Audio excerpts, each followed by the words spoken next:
Well, hello again. Welcome to another edition of My View from the Pew.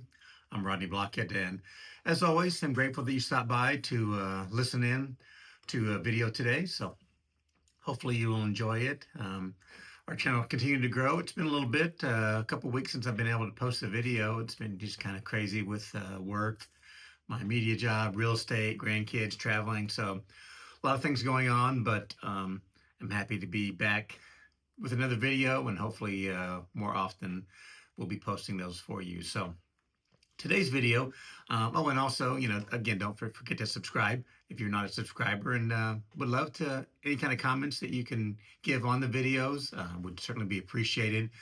If you like those videos and give me some ideas, would love to expand the topics and kind of find out what you're thinking. So feel free to drop me a line. Would love to hear from you. So today's video is, I call it the wisdom of Mrs. Gibbs, as you see from the title. So growing up as a kid, we had a neighbor who lived across the street from us, a little bitty 2-bedroom, probably 800 square foot house. But we had a lady in there, a little lady who lived there named Mrs. Gibbs. And Mrs. Gibbs was a widow, or her husband had passed away, and she moved into the house there. They had owned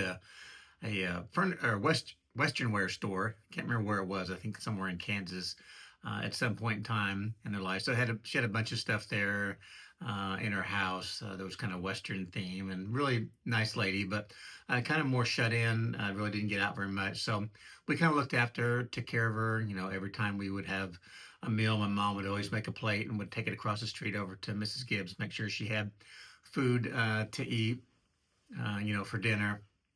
And kind of one of the funny things with Mrs. Gibbs was her favorite saying was always, "Now listen, honey, this is important." Now, typically that could be, "Now listen, honey, this is important. Don't forget to close the door when you leave," or "Don't forget to that." But it could also be, "Now listen, honey, this is important. Can you hand me that pencil?" or "Can you hand me whatever?" So it was kind of a funny a little bit, because everything in her world was, "Now listen, honey, this is important." And it probably was to her. But it kind of got me thinking that how much just in our general or daily lives, we keep worrying about what we think is important, which is not important at all. I get so tired of reading comments on the internet and watching clips on YouTube and on Facebook and all kinds of social media and different websites about the things that we get so worked up about as a society anymore.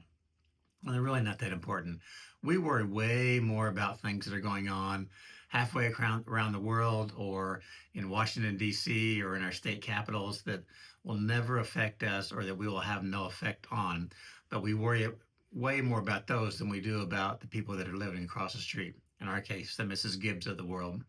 And really figuring out what is important to us and what's not important to us. So I had the opportunity, my wife and I last weekend, we took my wife's mother, who is 85, I think, 85, I think 86, somewhere around there, up to Chillicothe, Missouri, to visit her 95, soon to be 95-year-old sister.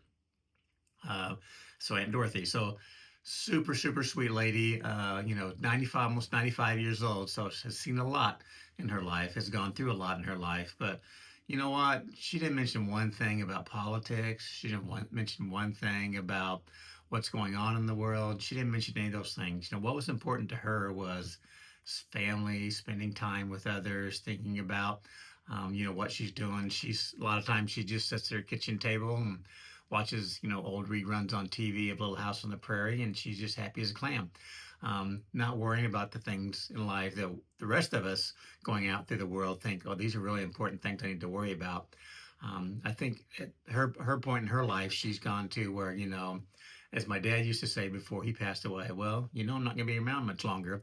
Well, I think she's in the same boat on this, whether that be 6 months or 6 years, I don't know. But I think she's realized what are the important things in life, and those are the things I'm going to care about.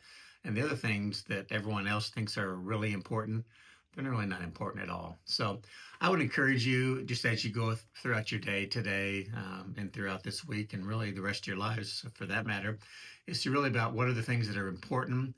What are the things that I'm worried about on Facebook? What are the things I'm posting on Facebook that'll have zero to do with me? But, who is that person across the street? Who's the Mrs. Gibbs in your life that you can kind of figure out how you can be important to them, and maybe be more concerned about the little things and quit worrying about the things that can't. Thanks. Because after all, now listen, honey, this is important. That's my view from the pew.